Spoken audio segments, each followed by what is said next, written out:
মেহেরপুরে ১৪ KG গাঁজাসহ আটক এক, পলাতক দুই। মেহেরপুর গাংনীর কাথলি ধলা সীমান্তে মাদক ও চোরাচালান বিরোধী অভিযান চালিয়ে ১৪ কেজি গাঁজাসহ আজিবর রহমান নামের এক বৃদ্ধকে আটক করেছে বর্ডার গার্ড বাংলাদেশ বিজিবির জওয়ানরা।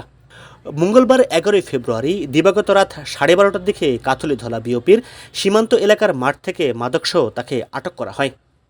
আটককৃত আজিবর রহমান গাংনী উপজেলার কাথলি গ্রামের পশ্চিমপাড়ার মৃত নিসিন শেখের ছেলে।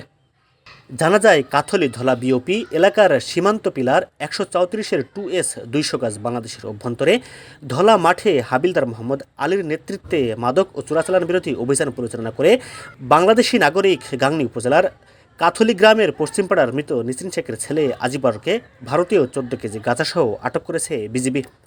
এছাড়া এ ঘটনায় পলাতক রয়েছে সদর উপজেলার শোলমারি গ্রামের বরকত আলীর ছেলে আলিহিম এবং একই এলাকার আলিম নামের এ দুজন।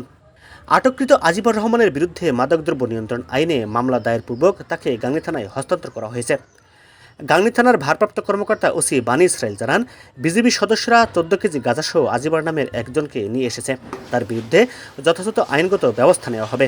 মাদকসহ একজন আসামি বিজিবি থানাতে নিয়ে আসছে, আমরা আইনগত ব্যবস্থা গ্রহণ করছি।